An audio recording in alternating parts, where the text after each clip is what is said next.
And there we are. Welcome in, everybody. What is that? Is that me? Oh, Yup. that's me. Sorry. Okay, so look, we are getting situated as we always do when we get the show started on a great Sunday. Welcome in. I'm Lady Wu. And my right hand partner in the building. Introduce yourself. What's up, y'all? This Black. What up? What up? This is Gilberto. Oh, So yeah, I had to go ahead and you Gilberto. jumped in to introduce yourself. We have special guests tonight. Other special guests are also coming. So big show tonight. A lot of people are joining us to just share goodness. The city is popping, and whenever the city's popping, they pop in and pop with us right here on Vital. So welcome in. Coming off the heels of a big weekend where our morning show host Dee Dee came to the city. Dee Dee in the morning came and graced several spots around. So hopefully you all got to meet her, got to see her, and enjoy her great energy. And I mean, when I tell you we were outside, we kicked it all weekend. And the nap I took right before we came here was amazing. I could have stayed asleep for another 3-4 hours, but I'm gonna rest for the after we get off the air. We have to do the show. We have to give you guys a different type of platform to have conversations because I know you talk about these things during the week, but you do it different, right? Y'all don't really do it how we do it, and you don't talk the same way until you talk with us. So I love to have you all here and a part of the conversation. Be sure to comment on social media. Also, feel free to call in 994-8949. Is the number. Also, you can email. Let's do I am Lady Wu at yahoo.com. If you want to send your emails in, you don't want to be seen, don't really want to let people know who you are. And if you got my number, you can text directly. Black, can they text you? No, Oh. don't text me. You can hit me up on Facebook though at Candace Andrea. Okay. So don't text. Don't text me. Okay. Well, yeah, text me if you have my number because, like, if you have it, you already Yeah, have they it. can text me if they already have the already have it. number. They can Right. text me. I ain't gonna give it out, and we waiting on Chuck to pull up. So we can chop it up. Chop it up with Chuck because I do have some legal questions about a few things. Oh, great. So yeah, he's coming as well. So let's get to it. Jam packed show. Like I said, we don't want to waste any of your precious listening time. Shout out to Jackie who is already tuned in and watching. Not sure what stream she's on, but hello to you. Share the live if you're watching. If you're listening, text your people, tell them to turn the radio on too. All right. So in studio, sir, what did you say your name was again? Let's start there. Gilberto Herrera. Now, if you speak Spanish, it's Gilberto Herrera. And I always say I Gilberto. don't. Yeah. I don't speak Spanish, but I like that better. Gilberto. See, Did I say it right? again. Gilberto Herrera. Yes. I don't know. I can't say the last part, but Yes. Gilberto. Herrera. The H has no sound in Spanish. Oh. So you skip all over the H. And then you just roll the R's. Well, buenos tardes, senor. What's good, fam? It's been a minute. It has. How are you? I'm well. Better than I deserve. How about you? Man, I'm great. I'm blessed and highly favored and magnificent. Absolutely magnificent. I want you all to see him. What's going on with the link over there? I don't know. See, I was trying to figure that out. Then you put me on the spot. All right, so what I need to do? Yeah, he's gonna do it. He's gonna figure the link out, and then we'll get you in the conversation. And I'm gonna have you say your name again before we get to your part of the conversation. But in the first hour, we address the things that are happening in the world. You know, Vital is about what's happening around us, and it's so much that has happened over the weekend. Like I said, I was very social this weekend, so I missed a lot. I got the breaking news alerts, but I did not open them because I didn't. So, of course, Miss Black did because she does that all day, every day. What you trying to say? I mean, you do your thing. I do my thing. I mean, some call it nosy. I'm just interested. Yeah, like knowing what's going on. Got to know what's going on, and so that's why I have you in my life. So, right? Because if you ain't heard, I'm gonna be like, dang, like, girl, what happened? Wait. Oh my god! Oh my god! So yeah, that's how we do. We bring it to the airwaves. So I know that there was some breaking news Friday night. And I saw Buffalo, New York, and I have an aunt that lives in Buffalo, New York, and you don't know a lot of people that live in Buffalo. I don't know anyone that lives in Buffalo. And actually, like when I started seeing the posts, I was like, "Are they talking about chicken?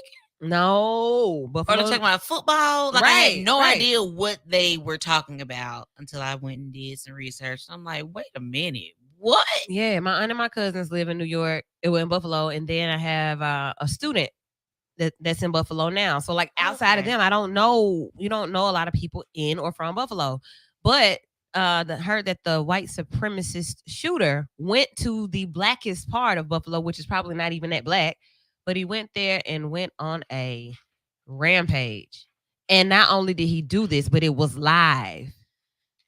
I've noticed this trend here lately where people are committing these crimes, mostly murders, on social media.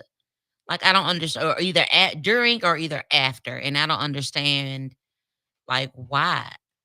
I need attention. I want to be a hero. Different some people, reasons. I think some people feel like it'll be their proof in court or with the police when they get there, where this is really what happened. But no, we didn't see what happened. All we saw was this person laying dead in the middle of the street or where they were, and you screaming and spitting in your phone. Right. And that is so true in the local and like the one-on-one type crimes. Right. There's that type of thing where I'm going on to defend myself or to tell my side of the story before somebody else does. But with this particular situation, that was the intent from the beginning. I want you all to see what I'm doing. I'm saving the race. So what's the full, like, what do you have so far on this particular story? So far, I have the shooter, which is an 18-year-old white male. Drove to the blackest part of Buffalo, went to a grocery store and just pulled up very calmly and just opened fire on random people shopping. Like it was a video game. Like when I first saw it, I was like, that ain't real. Like the way the first person hit the ground, it was really crazy. I just couldn't believe. I'm like, this is not on the internet. Yeah.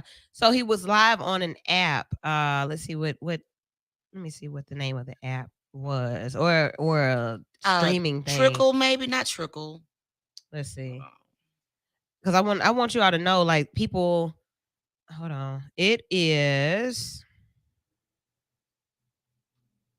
Hold on for the silence. I saved all of this earlier so that we could come back and talk about it. So Twitch, yeah, the Twitch platform. So how come his arms aren't twisted back and knee on his neck? Right. His name is Peyton Gendron or Gendron. Gendron. He traveled about 200 miles. 200 miles. And you real mad if you drive that 200 long. miles and you still feel the same way? Like no song came on, nothing in your heart changed, nothing in your mind told you this is about to be real stupid and foolish. Anyway, he drove about 200 miles to a predominantly black part of Buffalo, New York. He pulled up to a supermarket and he killed 10 people. He shot 13 people. 11 of the people shot were black. He said the ones that weren't, it was an accident. He might have apologized for scaring oh yeah, he did. the manager sorry. or something. Excuse me, or my bad. What? He filmed the massacre live on the Twitch platform while shooting. He's only 18 years old. He is white and he was taken into custody without so much as a scratch on him. All right. His plan is also posted on this particular piece that I'm going to share. And I'm just wondering at this point, like, what are you all thinking about these crimes and hate? And as my brother says, staying on the swivel. Like, you're out living your life. You're at the supermarket and you're black. And somebody comes in, they pull up. And we, he didn't even pull up flying. No, you just real pull up. Smooth. And I'm living life. I'm at the grocery store, and in 5 seconds, 2 seconds, in a half second, my life is taken. No explanation. Don't know where the bullet came from. Don't know why. Don't know anything. I'm out of here. And then you go in and you continue to just kill people. That's one situation. How do you all feel about that one? Like, you can't be desensitized, because to see this one, like, we actually have footage of this. And honestly, I'm not desensitized to it, but I'm not really surprised. Nothing really shocks me anymore, and that's scary for me, because that should have been shocking. Like, what? How? Like, I couldn't imagine walking into Piggly Wiggly with me and my son, and 1 minute I'm going in there to get milk or whatever, and the next I'm not here. Right. Right, you and your son. Me and my son. He's not. He's he of was African he was American descent holding as no well. right, no mercy at all. Like this. Yeah. So for me, just thinking about how freely we move around. Right, we go to the gas station. We go to. I mean, anywhere we're out socially. We sit out on sidewalks. We sit on our porch. Right. We stand outside at other public places and we talk. We have conversations. We walk around downtown. We walk around our neighborhoods. We walk our dogs. We go grocery shopping. We go to the food court in the mall. And when I'm in these particular settings, I'm not thinking that, I need to make sure that I'm not a target in this moment. Now I'm always Right. paying attention, but I don't want to always have to be thinking that way. Somebody's out to kill me. And actually, these people didn't know that someone was out to kill them. And that's what I'm saying. You never, who knows? Like who really thinks that, hey, I'm gonna run to the store and get this bread right quick because I forgot the bread, and then this is what happens. And who thinks I'm gonna go to work this morning and I'm not gonna go back home? Right. Aaron Salter was one victim. He's 55. He was the police officer with a security guard there. Then you have a 86-year-old Ruth Whitfield. 86. 77-year-old Pearl Young. Celestine Cheney is 65. Roberta Drury, 32. Hayward Patterson, 67. Marcus Morrison, 52. Andre McNeil, 53. Geraldine Talley, 62.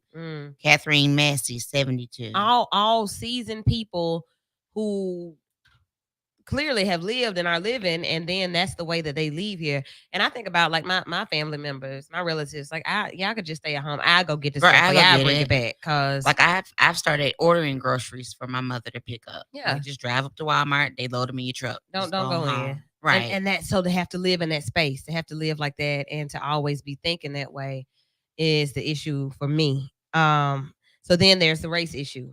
This white boy, because that's what it is, massacred people of color, but it's not the first. No, that Rudolph boy. Not at all. Wasn't his name? Dylan Ruth, I think. Something. And went in that took church him to Burger King. Yeah, they took him to Burger King. They probably took this one to Sammy's before they went into the station. Like, it's just the way they treat our people when they do something violent versus how they treat them, or when we do with anything non-violent. Actually, right? Just the treatment in general. And if people can sit up here and say they still don't see racism with our police forces and our government, lies you tell. What are you looking at? Lies you tell. There was another mass shooting as well. Yep. 10 people on the East Coast. Yeah, just keep it muted. And they're here through your mic. So, and then there's a church in California. Asian church service. Okay. Geneva Presbyterian Church in Laguna Woods, a retirement community in Orange County. The motive has not been revealed. But what other motive is there? You going to an Asian church? Right. Hate crimes. I almost said a word. One was killed, 5 others were injured. The attack happened at 1:26 p.m. The body of the deceased was discovered at the scene. Officials said while all surviving victims, including a person with minor injuries, were hospitalized. Motive was not revealed, and it was not clear if the background of the congregants was related to the attack. Who was the shooter? My God, sir. What up? You're on the radio. Hello. Hi, Chuck. What's up, my brother? Go back to the story, please, ma'am. Yeah. So I mean, that's all that they're pretty much given. Just very just kind of skim over details. So why have to ask the question? The suspect was detained. Was he a white shooter? They didn't say. But it was an Asian church. Yeah, it was an Asian church. What are we talking about? Buffalo? Have you no? So there's been another shooting in California today. Mm-hmm. See, so you and I kind of in the same space. It's been a really, really busy weekend, and now we're getting caught up. Ms. Blaque is kind of catching us up on what has been happening over the weekend. So the Buffalo situation, that's a black and white issue. Right. And then now this one is an Asian hate. It's still hate. And I'm just wondering, like, what? Because this isn't the first time there's been Asian hate crimes either. Because they were attacked with some nail salons. Yeah. So an Asian woman being attacked and brutally beaten. I think she was punched 76 times in the face by the you punch somebody that many times. And that's then, personal. Then no, it was a hate crime. It was Well, it's personal still. yeah, because you feel how you feel about the situation. So you're right. However, this was randomly personal. Punched like in the face 76 times. She suffered like concussion, some other things. And it's like it was an elder.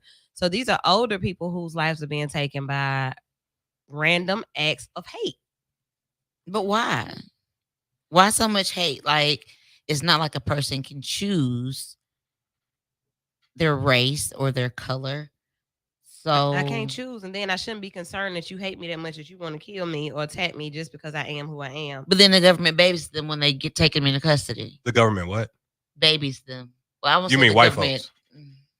White boys when they go shoot up black places and Asian I'm just places. being myself, yo. You I'm just like, be come yourself on. because I don't be liking to say stuff like Why? that. Oh, why you can not? say it because you know That's what it is. I got. I'm Look, scared I'm a to go to public jail. servant, but I'll say it like it is what it is. Yo. Right. It Going is. crazy. It's the truth. You say everything else. Ain't wrong with you. We see it for what it is. So Yeah. if we see it for what it is, we say what it is. That is that. This is this. So yeah, like America babies these white boys for these hate crimes that they're committing, but then black people get knees put on their throats for selling cigarettes outside of a gas station or a convenience store. So what is there any type of solution or any type of anything like what? It's gonna be a different day, man. Like I said, and what is it? 2040? When does it flip? 2040 is when white people are in the minority. You know, we were talking about we mentioned it last Sunday. Week, yeah. I remember hearing 2025 a while ago, right? But now we're already in 2022, so it's like, well, it's sometime, and like at that point in time, I don't know what's gonna happen, but like the people that are in power are still gonna be in power. So like I don't understand it. Like, so are these hate crimes a sad attempt to stop them from being the minority? I don't know. Like if you a white man in America, what you mad about? What you mad about? So that's the thing. I want to preserve my race. Y'all joining our country clubs. You're marrying our women. You're going to our schools. You're taking our jobs. You live in our neighborhoods. And they're using Christianity to back it all and to make it all okay. I did watch that. The Our Father thing? Yeah. How was that joint? It was yeah, you should watch it. It's a movie though, right? It's not a series. It's a documentary. Right. And actually it came up that the government protected this doctor. Now you didn't say that part. They did. They protected him. And like he paid a $500 fine and got no jail time, and it's still no federal law against lying. I mean, against putting your own semen in your patient. There should be though, right? Because I thought the whole thing was random. Like I thought you were supposed to. I don't know. I mean, I'm not a sperm donor, so like. It should be. Let me slow down. You don't contribute to. You don't contribute to like sperm banks. Right. Okay.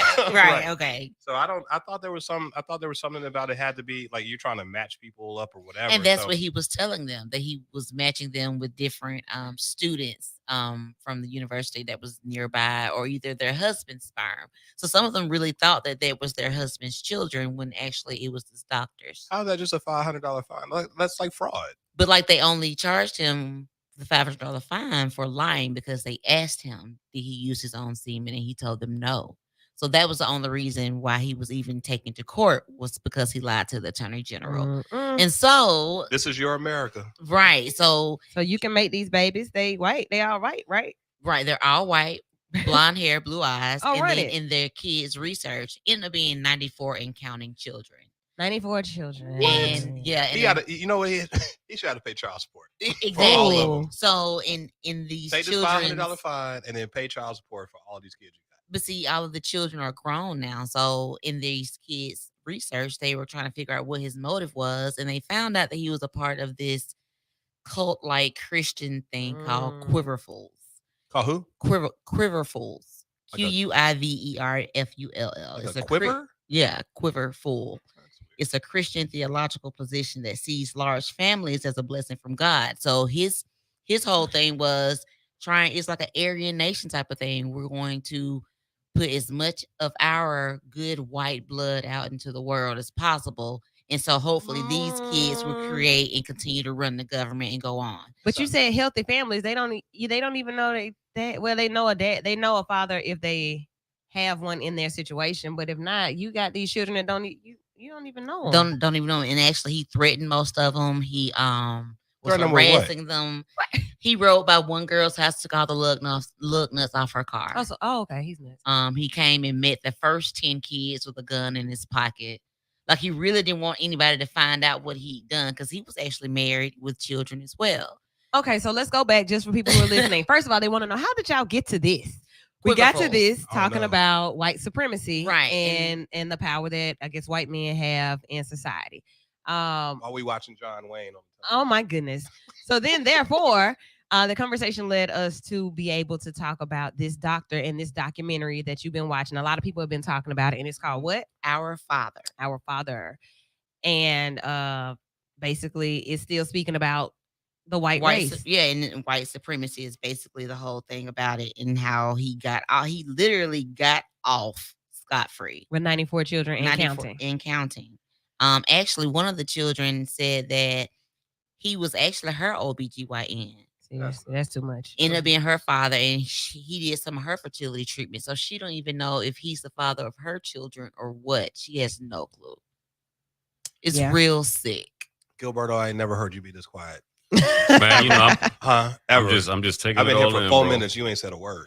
I'm taking it. It's all a lot in. to take in, ain't it? You look shocked when I was talking about it. Yeah, because I ain't really, I've been in my own little bubble this week. So That's what I'm saying. And I've been in my bubble watching Netflix. You've been in the money bubble? Yeah. And so we're gonna come back and talk about all of that. We got to take a break. It's a lot. There was an overload, and if it was, we want you to call in now during the break, and we'll get with you. You're listening to Vital right here on V94.9 WATV on Sunday nights. The V stands for Vital. We'll be right back. What up, though? What up, bro? Hey. I can't call it.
White hot chocolate. Okay. Got it.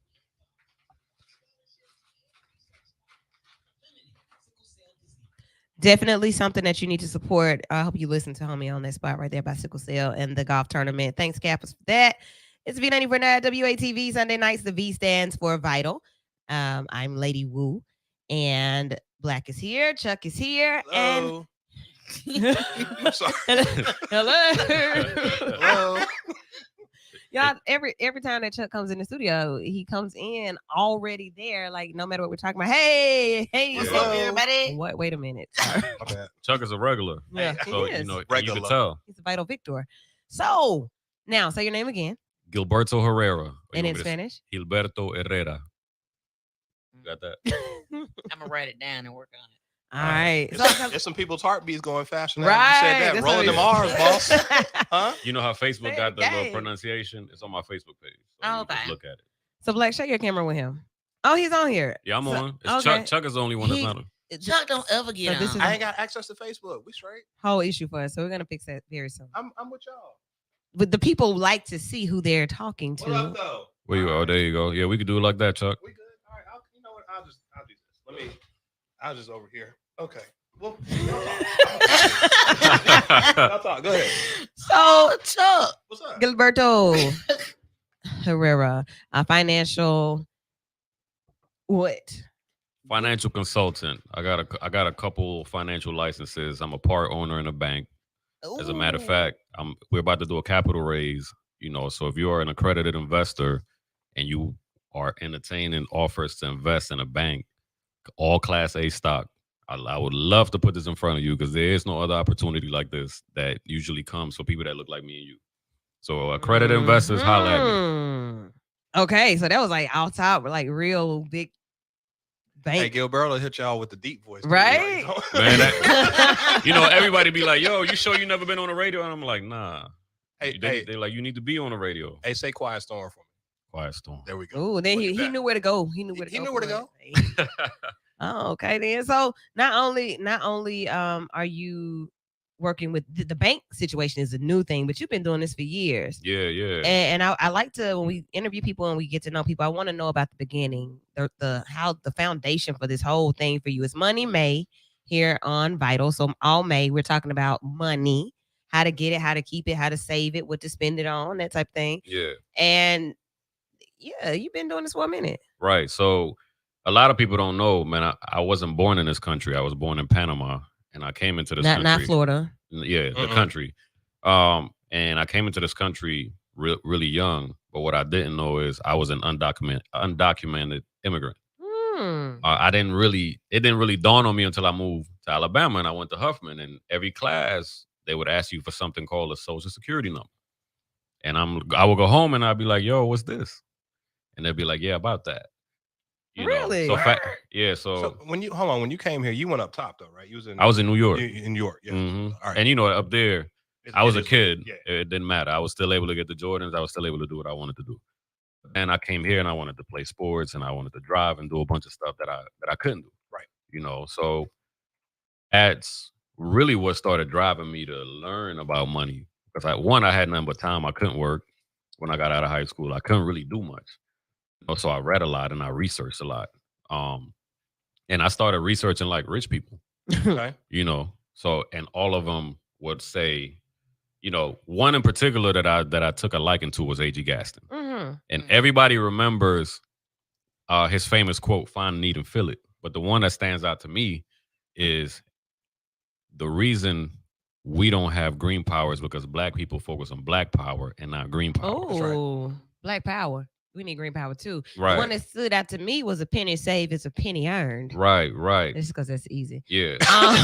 So when I was able to, when I finally got my paperwork in order, I had a friend that told me that Compass was hiring. I was like, "Marla, I don't know anything about banking." This is like 2006, 2007. Yeah, I think she got it. Okay. Yeah, so 2006, 2007. Right. Compass. Okay. So I got on at the call center. Long story short, I worked my way through the call center, became a banker. Okay. And I quickly realized that a lot of financial institutions don't have the best, the interest of the people at heart. They just want to push products that make them money. I mean, it's still a business. Yeah, absolutely. Banks are still people don't understand that. That's not just a spot for you to park your money. They also trying to make money off. All right. Money. Yeah. And then check this out. For every dollar you put in the bank in your checking account, they can magically create $10. Right. A lot of people don't know that.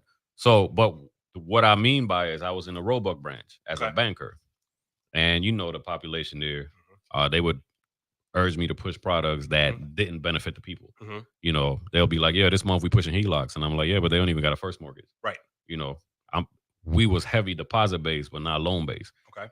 So left that bank, went to another bank, left banking altogether.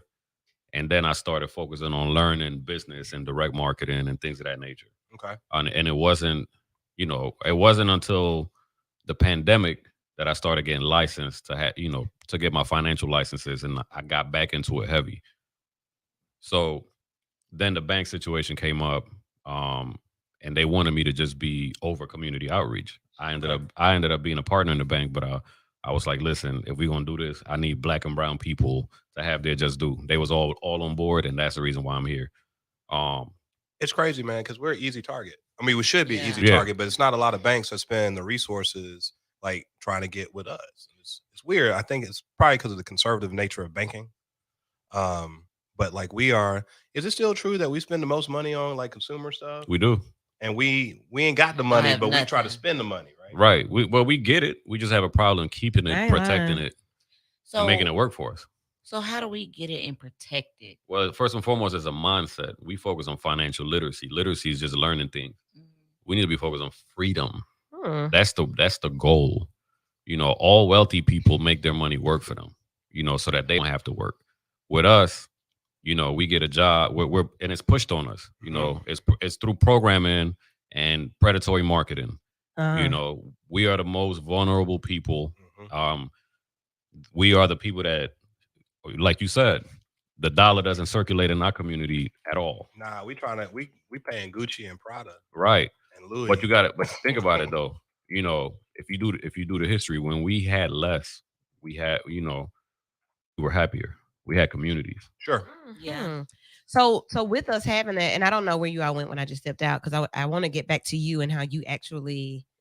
Okay, before any of that though, when we had less, we were happier. That's what you Absolutely. said. Think And I wonder, like, if we're talking about getting more, what is that going to further do to society? You see how we open up the show, right? Like, we got access to guns, we got access to this, we can do this, we can do that, we can do this. Money helps us to do that. So, if we get more money, more problems. That's what Biggie told y'all. absolutely. Eh? So again, it all goes back to mindset. You take a person that can't manage, a $2,000 a month, you know, income, and you give them $5,000 and $10,000, they're gonna continue to do the same thing. Right. Those communities that are being gentrified right now. Remember, they was once ours. Once they allowed us to finance our lifestyle and acquire more through credit, we started accumulating more, and we started leaving what we own behind. Yeah, because there are a lot of dilapidated homes in our areas Right. that's just going to waste. And I'm just like, somebody got to own that house. Right. Even if you don't want to live in it, fix it up. Well, you got it's not just owning it because our grandparents owned it. They just didn't leave us a plan Right. to Right. turn it into an asset. Right. Or Then the it became- resources. Then it became air property. Somebody came and bought it on Right. a tax deed. You don't know about Yeah. the 3-year right to redemption. Then you lose it. Blah blah Right. blah blah blah. Yeah. So I had to deal with that in my family recently. My uncle, passed, and he left his family none but that. We had to finance his funeral out of our pocket. That's crazy. How old was your uncle? My condolences to you. Late 60s. Okay. So, Black, I saw you getting ready to say something. Then I want to get to Mr. Berto. I was while he was speaking, I was thinking like it starts young. Like when we were in high school, I know like the school I went to, they didn't teach me how to balance a checkbook Yes, or how school. to create a budget. Let me stop you right there. School is never going to teach you that. So we need to stop. But Hold on. we learned that in school. It was a I did. program that We came in did. with blank checks, and I was talking about this not too long ago, probably in Money May, about this program that came. They gave a folder. It was like a portfolio when they first came in, taught us how to write a check, how to balance a checkbook, how to make a deposit. I remember that. I can't think of the name of the program though. But even still, a lot of us that went through that, we still financially. Bouncing checks. So Right, you learn so how to like- write them. So So- how do you create a budget? There are adults that don't know how to create a budget. We focusing on the little things. If you study the wealthy people, they focus on creating as much income as possible and keeping their expenses low. That's what I'm hold talking on, about. But, hey man, but here's the deal though. Couple things. Number one, like a lot of wealthy people is generational wealth. Like they just happen to be born with their last name to do whatever. That in some cases, but in a lot of cases, but go ahead. yeah. I'm gonna let you finish. Let's focus on the people that get it out the mud, right? Okay. That had to figure it out. Okay. You, me, everybody in this room, right? I'm broke. I'm a public servant on a fixed income. I'm telling y'all that. Me too. Allegedly. Allegedly. Let me get $1. But if you start out on your own, right, Mhm. and you have no knowledge, what is the American dream? What's pushed on us consistently? I thought wealth was always in land. Like that's always the American. Right, but the average person is go to school, get a job, Go to school, get a job, Get a married, house. get get house, married, get a house, white have the picket 2 kids. fence, Exactly. car. 2.5 kids, and Right. a dog. Right, but Woof woof. But here's the Your thing. If you look at the grand scheme of things, if you start doing the research right, school is one of the things that goes up in price consistently every year. Bro, Sure. that's the biggest debt. If That's I the could get rid of biggest. school loans, I'd Right. be You can't living even if you the file for life. bankruptcy, you can't even put that in your bankruptcy. Right. Right. So, a lot of the times, let's be real, a lot of us get degrees that we are in super debt for, but we can't even pay for. Right. So you come out the gate in debt. Right. Then, while you're in college, they give you those credit card offers. So that Yeah. So that's what I was going to Don't take us back to that. Hey, so listen, T-shirts. real quick. So I took one of those classes because I went to a private school, right, in Montgomery, and so they taught me how to balance Mm-hmm. checkbooks, ledgers, all ledgers back then. But when I got to college, it's like on the yard, it's like 400 credit card companies. They giving me free T-shirts. All I gotta do is sign up for something. I'm like, so you telling me that I just had this little plastic thing and I give that to somebody and they give me something back for it, and I ain't gotta pay for You it. just pay for it later. And you get a free later. T-shirt. And I get a free. I'm a sucker for Or a pizza. Right.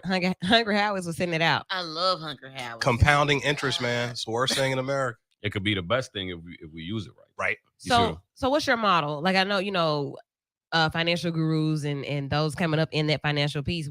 It takes you to have experienced some things to be able to create a model that works for other people. So, series of questions. Worst financial decision that you ever made? Worst financial decision I ever made was going into business with my best friend at the time. I put up Well, all there of you go, Black. Don't I ask put- me. Money and blood don't mix like two. No, And right. you find yourself in serious. Biggie told y'all. Yeah. No, but Ain't got nothing to Yeah. do and I'm gonna with tell you why it didn't Okay. work. The passion was there, but we didn't have an agreement on paper that outlined how we were supposed to do business. We was just friends. We Let's thought, just do business. yeah, and now We good. we're not even friends no more. And it cost me a lot of money. Okay. That happened to my best friend's wife's brother. Same thing. They did business together. They was blowing and going, and then it all fell apart. And one of them doing all right. The guy I know, he is not doing well Because of not planning. because they were best friends, and so it's sort of like a handshake agreement. Yeah. Like you my guy, so why we got to reduce this? And white folks ain't doing that. Right. Right. They're going into business. They Yeah. sign it on the dotted line. Now, they say in they front of a can't lawyer. sign The on lawyer dotted is line. outlining a partnership agreement that says, "Hey, these are the decisions that are going to be made." And each one of them got a lawyer. It ain't just one. Right. Okay. Okay. And it tells you if there's an exit, if the business fails, or if you sell a business, Mhm. here's what you got This the is rights how to. it's gonna happen. It's Okay. like a prenup. That's exactly So- all it is. Okay. So that was your worst. My second one is, earning a lot of money and blowing it on things to impress people that are What? broke. Yeah. Okay. You be Oh. sharp though, right. boss. Oh. Like, Yeah, but I shop in the clearance rack. nah, Yes. that Yes. Gilberto, we do. Gilberto got them threads. He be clean. We now. put outfits together. Welcome. We all vibe that way. Okay. The best financial decision that you made. Taking all my earned income and turning it into passive income and portfolio income. Mm. So what I mean by that is, every one of us works right for our time. Mhm. If I work with a client, I'm taking my hard earned time, which is the only thing that we can't get back. And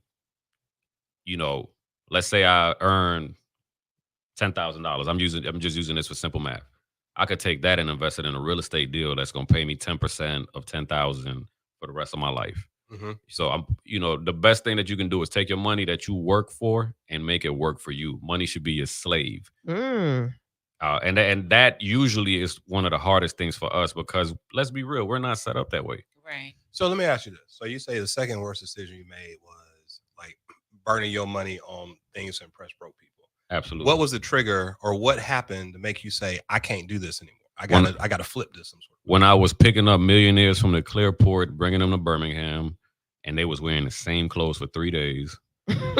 They don't even iron. But they control all the resources. Lifestyle, I be telling people, mindset. the richest folks in the room be the cats in like a jogging suit. Right. Same Black t-shirt. t-shirt and some Look, same jeans. workout shirt and flip flops every day. Okay. Run over New Balance. Right. That you Just never being- wash. And I hate dirty shoes. Yeah, just You being gotta change being your exposed to mindset. people that's really getting it. Yeah. So Okay. exposure. Exposure and just seeing what's important to them. Okay. They can take off a year and take their family on a vacation for a year. Right. A And year. their business still runs, Right. because they got a big system in place and their money's working for them. Okay. Meanwhile, us, I ain't gonna say us, just the average person. No, you say us. It's most us. It's most us. Americans, You know, Okay. because only 1 in 100 people will ever be wealthy, statistically speaking. Right. 1 in 100. 1 in 100. So when we talk about what wealth is, and I got to get back to you. 1 in 100 would be wealthy according to who, and what makes you wealthy? When you have money, so when your passive income and when all your investments can finance your lifestyle, and you don't necessarily have to get up and go work for it, and you can pass that money down 2 generations down, that's wealth. Okay. 2 generations. Okay. We got a lot We're of work not to cut do. that way, though. We got a lot of work to do. Right. That's part of the But problem. the human is not cut that way, because think about it. We hunters and gatherers, right? Right. You know, we used to go out, kill something, bring it back, and that was our instant gratification. Yep. We're set up to want instant gratification. Well, we want to feel good. I'm sorry. Go Yeah, and doing these things, a lot of sacrificing, not getting that house, the car, and those trips, and buying, the material stuff for a certain amount of time while your friends are doing it. Sometimes it's hard. Yeah. And I think a lot of it is this is like this is why I always get in conversation with my wife, my white friends about things like systemic racism, how it's kept us down. They talk about, well, my granddaddy had, or my great granddad had slaves, like whatever, but that's not me. Well, there's still a trickle down effect. Right. So like we weren't financially literate. Like my parents, they all right, but they didn't teach me a bunch of stuff. Right. And so like they don't have a lot of bread to hand down to me that could have jump started me being a businessman. I'm going to teach you ethic, though, and you're going to go get it how we did. I think that's what we learned. Right. And it's like so what we grow up in, we go to work, come home, do whatever, go to work, come home, do whatever. And so we don't have, when you talk about, we're going to talk about this. I mean, you said 2 different things, passive income and portfolio income, those 2 different things. Yep. But like, that's not really ingrained in our being. It's starting to be a little bit, but like, for a lot of us, and we 35 and up or whatever, like your parents weren't designed that way. Absolutely not. Absolutely not. And in the beginning, we were designed that way. That's why they blew up Black Wall Street, right? And areas like that. 100%, yeah. You see what I'm saying? So we were picking up on this stuff, right? But they want to they know we already the strongest. We outshine everybody in anything we do. So imagine if we control the wealth, right? It's over with. If we control the wealth, one thing you can control is your own, and absolutely, and that comes with discipline, mindset. Then you added another element, exposure. Absolutely. The main two, exposure and I guess intent. Like, what do you intend? What are you intending to do? Who do you intend to be? So when I think about you still being young, getting it out the mud and really just researching. We all want it, but we don't want to put in that type of work to get it. I'll go to work to get it. I'll grind to get it, but read a book to get it. Right. Stop spending. Like, do these other things you're talking about to get it. Not just that. You mean to tell me I got to save for a year and what? not buy nothing? Right.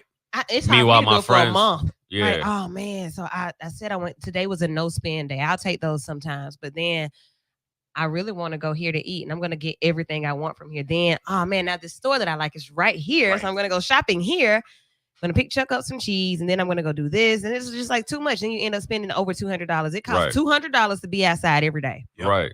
And that is so true. Or when you do those no spend days, you do that for a couple of times, and then like, oh, I got this excess money, and then you burn it. Now I'm about to go spend that. I'm going to Brick Tops and Perry's and where else, folks? Papados, all these overrated places. I'm spending money. Like, my hobbies are expensive hobbies, and I like the flyest stuff to be able to be. Our hobbies are expensive, right? I'm not doing. I don't do cheap. I don't have cheap fun. I was with some millionaires. I'm in a mastermind with some millionaires locally, and you know what they told me? All of them said this. I'm horrible at saving money. But you know what they did? They said they have somebody to hold them accountable. They automate their savings. Yeah. And then they have somebody that is over their finances. They see it before they do.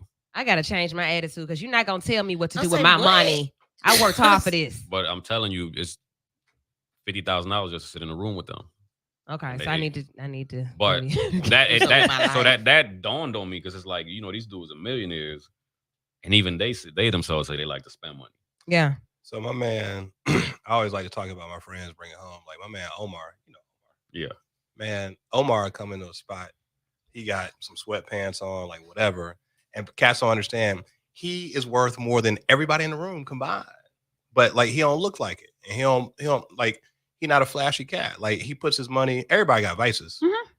spend your money on your vice or whatever, but he also understands like I got to stack this money and like again passive income. Let me buy up this property. Let me do this. And it's like because he knows on the back end it's going to benefit. It's going to inure to the benefit of him and his kids. Right. Yeah. And but he got bread to do it, and I think that's the thing that like. So where you start, like where do you? So that's where Right. you start. Like where do you start, man? Because like again, a lot of people think, oh, I can't do this. I can't get this passive income. I can't put this money on this house or this rental property because I don't have it. But you got to start somewhere. Right. So we're not giving out financial advice here. These are just examples that we're giving out based on personal experiences. You know, we got to put that disclaimer out there before they ding the show. I understand. You know, Gilberto told me to do this. Because Woo them on Vital was Right. like, babe, I ain't got but $10. What are you talking about? Right. So I'm gonna tell you some of the things that I do personally. Okay. You know, when I first started real estate, I started what you call wholesaling. You know, and that's where you are basically the person in between the investor and the seller that doesn't want to put the house on the market and work with a realtor. You kind of work as the liaison and you get a fee. Okay. Now, you don't necessarily have to put no money up, but it's a grind. Okay. You know, so if you don't have money, you got time. Right. I started getting a couple deals. I started investing in some actual real estate deals. And we started buying and holding properties. Now you're not gonna see the return on your investment in the first couple years, because you got to buy the property, you got to fix it up, then you got to put a tenant in there, you know, and then based on how much you put into it, is on the average you're not gonna see your money back for about 2 years. Okay. Also, I have products online. I spend money on marketing, and I get back a certain amount every month just based on the numbers, you know, and that's all passive. I wake up, people buy my books, they buy my courses. Okay, and that's kind of what that's the point. And like I think like by a certain age, everybody wants to be able to wake up and not have to call in or not have to check the account. Like I want to wake up and just know I'm good because I know that last night somebody saw a Vital shirt or somebody bought a TED Talk and I was doing my thing and they paid for it. And okay, so cool. Yeah, we good. Yeah. I don't have to call in anywhere. So the next one, I asked you about your failure, greatest successes, and then intention. Because I said intent is a big part of what you do with your finances. So what do you see yourself doing financially in the next 5 years? In the next 5 years, I'm going heavy into commercial and multifamily real estate. You know, we already have a nice portfolio of residential properties, but we about to package it up and sell it to start buying apartment buildings. I think we need to have a conversation because that's exactly what I've been talking about. Awesome. Yeah. So, and I want long term, and I'm putting it out there so you can hold me accountable. I want to start a fund where we can all invest together, accredited or non-accredited investors. I'm doing it with the bank. I'm learning how they do it, and I want to take the same process and apply it to us. What do you think about investment clubs? Like, so my man Tom Hampton, who used to be at MetLife, I don't know what Tom doing now. Like, he used to talk about when I first met him years ago. He was talking about, when you start this, he's done it with other people where he starts some sort of investment club. You put in X amount of money per month, blah blah blah, and it blossoms to do. Like, what do you think about that kind of stuff?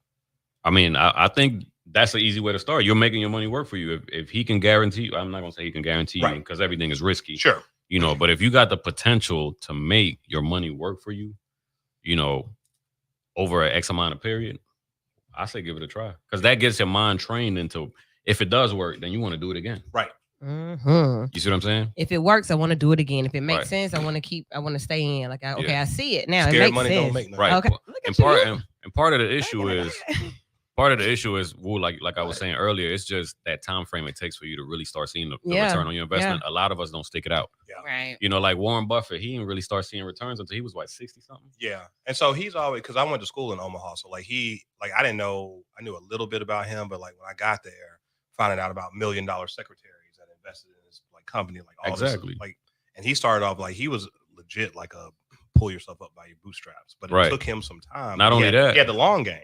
His partner, Charlie Munger. Yep. You know, he's the one that's behind the scenes, but he's a pretty wealthy guy himself. Yep.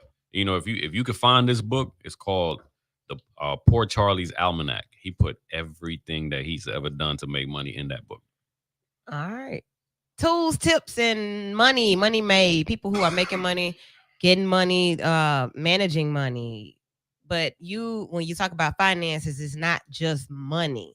And I think that's the part that we're at now where it's not just about, let me get $40. Now it's more like, well, let me get Bitcoin. Let me get, and even though I know that's like losing whatever's going on with that, there's so many other aspects to finances. So before you get out of here, tell us some other things. It's Money May here on the show, but what else? What else is financial?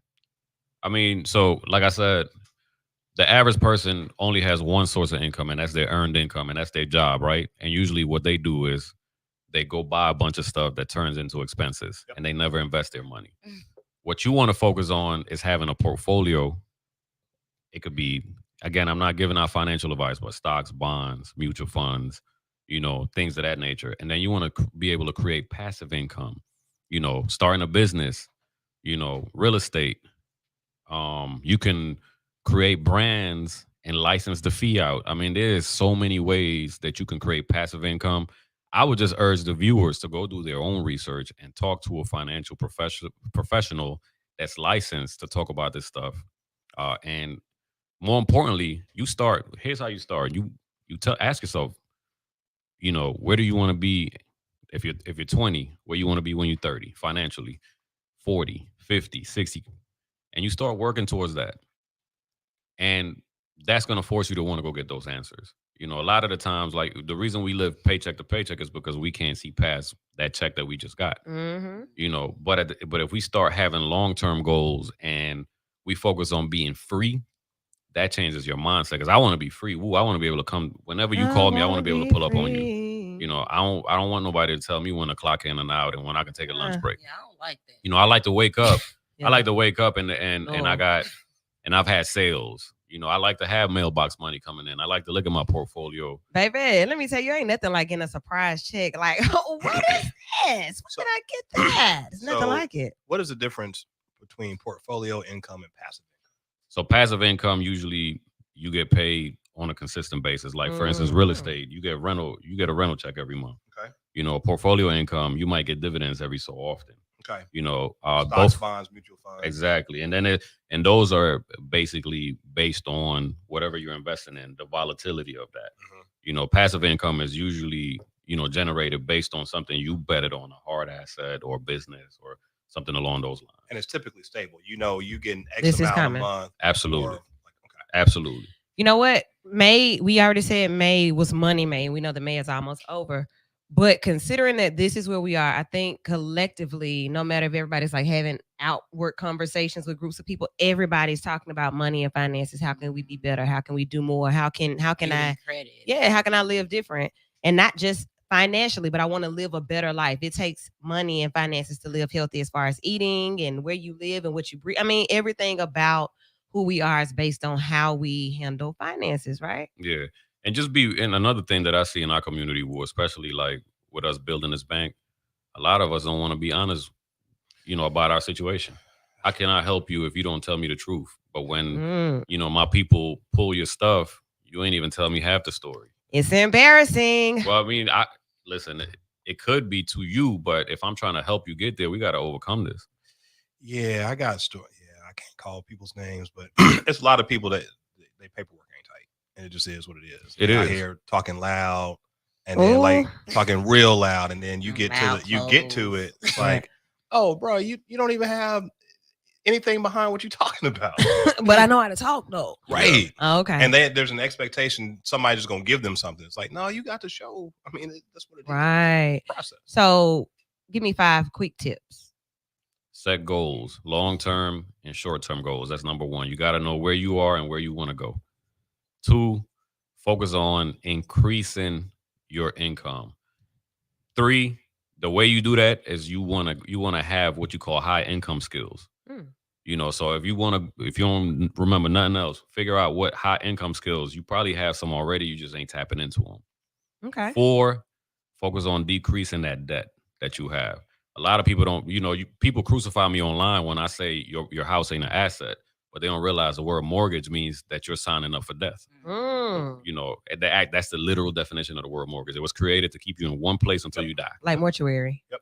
Exactly what it is. Look at you. Baby, I got the words all day, Chuck. Etymology. But there's a way for you to turn that into an asset. Asset is anything that puts money in your pocket. A liability is something that takes money out of your pocket. And then number 5, talk to a professional. The fact that that was just like off the cuff, right? And that was 5. You probably got 50. We can keep going. You got a book, right? I do. It's not about money, but it's definitely about how to scale your business in less than 30 days. How can they get the book? So go to howtoscaleyou.com. HOWTOS as in Sam, C as in cat, ALEYOU.com. The book is super affordable. It's $4.97, and you get it in your inbox right away. And read Poor Charles's Almanac, but get Gilberto's stuff first. Yeah, howtoscaleyou.com and then Poor Charles and his almanac. I mean, if you just hit me up, I got plenty of books. Like one of my favorite ones is called The Psychology of Money. And it talks about how we got to where we are financially. I need that one. Let's do that. Thank you so much. Thank you for having me. Money May contributor for the day. Say it again for me in Spanish. Gilberto Herrera. All right now. And if, and if you around here in the hood, how we say it around here? It's Gilberto Herrera. It's Gilbert and add a O at the end. Call that man G. Right. Right. That's it. That's me. G with the money right here on Vital. Yeah, I got a surprise for you coming up in the second hour. Y'all ready for it? Yo. All right. My God. Stay tuned. It's V94.9 WATV, where the V stands for Vital on Sunday nights. The surprise is up next. Good to see you, boss. Good to see you too, fam. Hey, man. I keep spreading that financial literacy wisdom, you know?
What?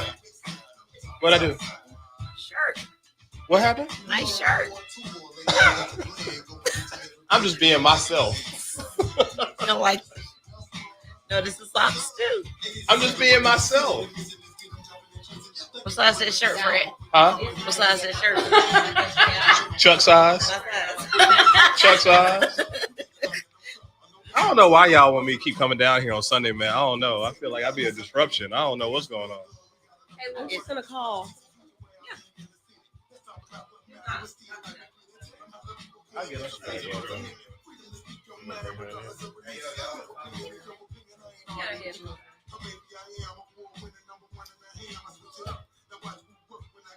This is my baby and my best friend. My baby and my best friend. Okay. We were all chilling. Guy that we both work for in Montgomery. They had the radio play. He was like here.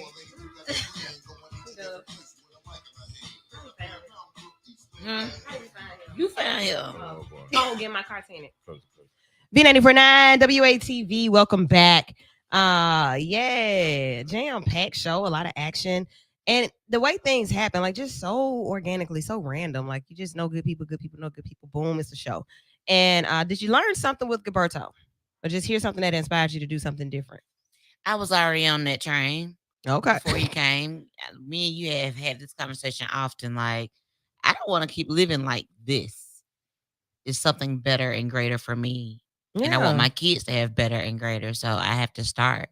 So that was part of my New Year's resolution this year. I didn't officially just make one, but I did set a goal. This is what I'm going to do this year. Right. So I'm sticking to it. So it just inspired me more to stay on this track. Yeah, like what do your finances look like? Like having an honest conversation, some self-talk about your own money in May. And so that way by next May, it may look different. Right. It's gonna look different. Yeah. Like I've been checking my credit score every day. Like before, I wasn't checking it every day because I'm like, I need to know if somebody is like, checking my stuff because it was hard inquiries and stuff like that. Like, nope, that didn't happen. Dispute, I didn't do that. Are you enjoying that process? Because I know you like to like write letters. I like to write letters. I like to call people. Excuse me, on this date at this time, I made notes. I recorded the phone call. This is not what happened. Merkson. Susan said, Susan, ID number 34242. Oh, you go that deep? I go deep because you're not going to play with me and mine. Oh. All right. Well, something else we're not playing about. I told you I had a surprise for you. In the city. So we've had so much action. So many people in Birmingham this weekend alone who have come in to get some of this magic for so many different reasons. But they always end up coming by the woo. And I'm like, this is amazing. Just to continue to run into people who are doing major things and putting on for themselves, for the people, for their families. And I'm happy about that. In studio today, Richard Landry. Hello. Hello, ma'am. How are you? I'm great. How are you? Richard, don't act like you don't be doing this. I was on set. Nah. I was on set. Yeah, radio is one of the sets where you don't even have to really. Yes, you do. We still do the same thing. Right. But it's the same type of reality. We're very real, very straightforward about who we are and what we do. And so we meet people and hear stories about people like us who get out and do what they do and can make a living from it. It's exciting. It is exciting. I'm a story that not many people know about. I'm part of the cast of the largest television show on Discovery Channel. Moonshiners. Moonshiners. 1 and number 2. White Lightning. Yeah. Okay. So welcome to Vital. Thank you. Welcome to Vital. So where are you from originally? I'm from Louisiana, New Iberia, Louisiana. I'm from the country. Okay. For real. So like it ain't no Bourbon Street, French Quarter. That ain't what this is. Like the country of Louisiana. I'm really from the country. I'm in South Central Louisiana. That's where I was born and raised. Okay. Moonshining. And you said you came to Birmingham in another life. Like this is something you drove through here, rode through here, type. I mean, I drove for Greyhound. I am a series of blessed.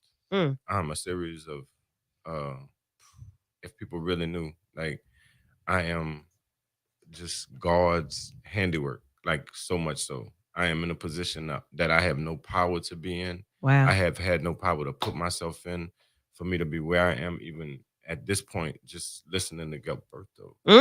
Hey, look at you saying. Hey, you run down. You ain't rolling Mars like he rolled. But he got that. We got accents, right? Don't we? A lot of them. I mean, so just a privilege just to be sitting here with you guys. I'm at a privileged position in life, and I'm definitely just a vessel. So I have a question. Tell us how you got into moonshining. I started watching a TV show called Moonshiners when it first came on. There's another spinoff on this TV show called Master Distiller. I have family in law enforcement. My dad was in law enforcement at that time. And I took a picture of a moonshine still in front of his unit, his police unit. And it kind of went a little viral in the moonshine world. They invited me to Master Distiller. I thought it was a joke. Okay. I really thought it was a joke. I ain't lying. Quit playing with me. I didn't even respond to it. I didn't even look at it. Like it was spam. That's how you felt. Like my sister is my number one fan in the world. She's my publicist. She keeps me straight. She looked at it. She said, "This is real. Like you should reach out." And something told me that day. That day, I told them when I talked to them initially that I'm gonna win this show, and I won. I was the first black person to be on the show, And that's to win Black the show, history. and that's I'm Black playing these history. applause. If y'all put the headphones on, you can hear everything that's going on in the background. This is so good. So basically, not anything that you had always been doing. You weren't 12 years old in the backyard. It's not that. No, No. no. Wow. Okay. And so distilling and moonshine, like what do we let's start with what we Whoa. know Since you about. won, you're a master He's a distiller. master. Know some Master. things. But before we get to that though, what? Oh, 3 times. Okay. Okay, before we get to that, what do we know about moonshine and distilling in studio? That's all I know. Shannon It's said good. it's good. And I mean, they somebody call it make it corn with their liquor for a hands. reason. So it's all about mash bills and all that kind of stuff. So There you go. Okay. There you go. I can talk a little bit. There you go. Okay. So- I can talk it a little bit. I didn't we even know know you was coming in here. Like, right, surprise, right? Moonshine, what people typically would say that they know is that it started out being illegal, right? It would be illegal to be Uh, outside in the in the woods making moonshine. It's Yeah. illegal. Okay. They would Typically, what people would say, I'm gonna tell you what people say Mhm. when I talk to people is they think it's white. They right. It's Yeah. strange to see me in this world, and it's even strange for the people that are in this world to see me. But when they see me, they understand what's going on. Like we come in, they tiger proof golf courses because we here. You know what's going on around here. listen, Yeah. let me say this. We can talk about him too. I know. Uh-huh. I will say this: all of the moonshine I may or may not have ever had in my life came from black May or may folks. not have, right? Came from For blacks, the right? most part. Maybe, Right. like, I Yeah. may or may not have. May or may not have. Family ties and like people that had home, that's what they served. They sold that, they made a living off of that. And so Especially people from the country. yeah, people down here Avenue I know about that. Yeah, like So- I'm from Harpersville, Right. Shelby County. They, you can get some good moonshine down there. So right. So this is something that And it's real strong. that part. So that's something else that people know. So let's talk about like how that goes. I saw this show. I said I'm gonna win. I won. Now I'm on the show and I'm making it. I'm a whole boss out here. So what's special about yours? Like what is it? We put medicine in alcohol. Huh. I mean, you would really have to watch the show to really know who I truly am. Okay. I did something called Mungliati, which is a ground seal bush that grows around Louisiana. It's known for respiratory things. A long time ago, people would give you this hot toddy. Yep. It would make you feel better. This thing makes you sweat at night. I mean, this thing is it's a godsend, definitely. I want a nationally sanctioned event with that plant that grows in Louisiana. I like herbal medicines, so I deal a lot with when you make alcohol, whatever you making it with carries over. I mean, that flavor, that in essence, if you do something with an orange, you're gonna get vitamin C Right. to Yeah. mixed in the liquor. So I bring medicines into this. There's a reason why the back of medicine bottles say do not consume this with liquor. It's not because the effect would harm you. It's because It's a long double time liquor. ago, the money. Well, the money. I mean, it's That's a money right. trail. The lobbyists realize if I give you a shot, I'm gonna give you something that's gonna get straight to what it needs to go to. Well, I can give you a shot per se with medicines, and it's when you start drinking medicine, alcohol affects your brain, your heart, your liver, your lungs, your kidney, your everything real quick. Really, really, really quick. They tell you not to do that for a reason, because if it works real quick, why do they need to keep selling it to you? There was a reason why a long time ago there's reasons why they don't want you to do that. It's not because it will harm you. It will harm you if you do it the wrong way. Right. I mean, Impact if your you kidneys, drive the liver. wrong way, you're gonna die. Absolutely. Right. If you breathe the wrong way, you're gonna die. If you swim the wrong way, you're gonna die. I mean, it's different. We do a little different with alcohol. We're definitely different. That's my brand, Double D. I Mm. love Double D. this logo. Okay. Like it's so dope.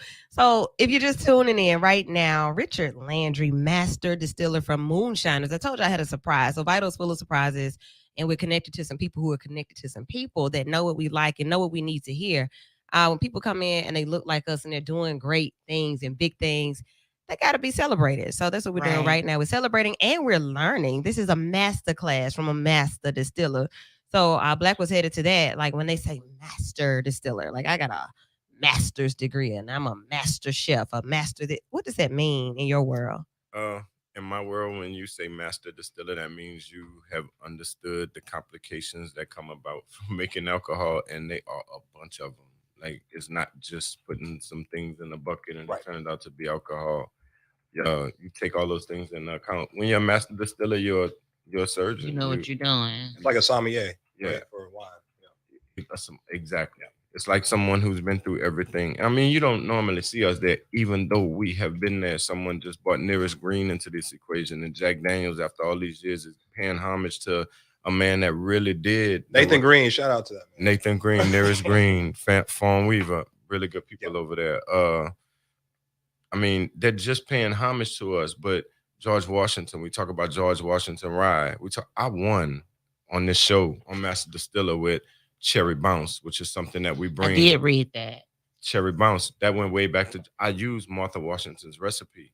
It's known. It's a known fact that Martha Washington had a black woman in her stead. And I mean, she had a slave. She taught her how to read. She taught her how to write.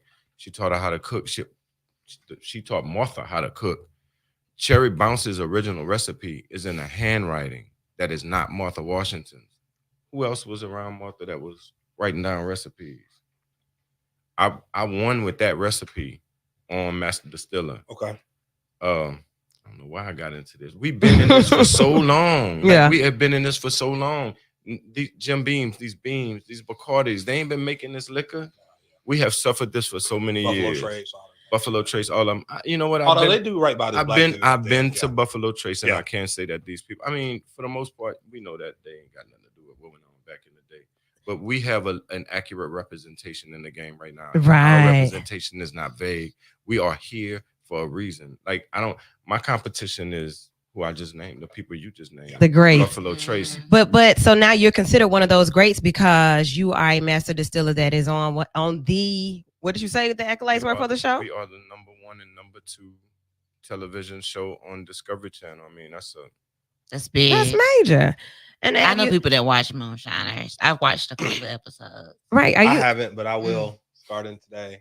It's reality TV, so you know I watch it. I know. I like reality TV. Yeah, you do. Are you talking? Is there a Facebook group for it? No. Facebook groups. I watch it on the actual television. I bet you about to find a Facebook group. I mean, I did find his Facebook page, and I intend to follow. Boom. See.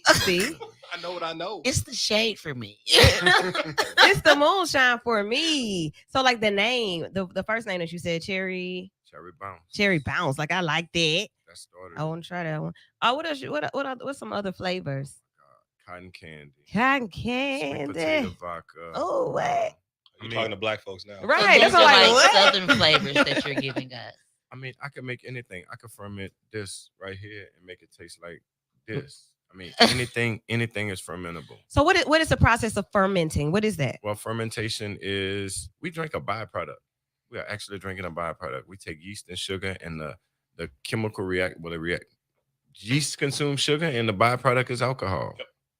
And we drink that. Like, is this what you do on the side? Hey man, slow down. And that's fermentation. But I can take coffee. Mm-hmm. I can take anything. And there's a stigma in alcohol. Like, it's just this. Like, in my world, I get in my world, like I get on the set and I start bringing new flavors in, and these people look at me like I'm crazy. Until it sells. Right. And then you have to know your consumers. You have to know you have to know the palate of your consumers. So when you gave the names of those different flavors, like for me, when I'm shopping for something new, I'm looking at that first. What does this taste like? If it's green apple, I don't want it. If it's grape, I don't want it. If it's cherry, I'll take that like a Jolly Rancher. If folks don't even like cherry, I want that. I want some pecan candy. Or the colors too. Like what? Bad Dog. Like see, I don't right, that red joint. Right. That blue joint. All of that stuff you're talking about is post flavor. Like they make a liquor that's pretty much just sugar and water. That's just a sugar wash.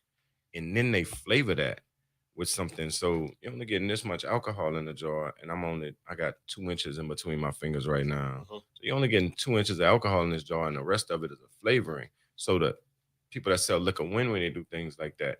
I make it taste like what it does when it comes out of the jar. I just fill the jar for her today. And my hands smell like strawberries and grapes.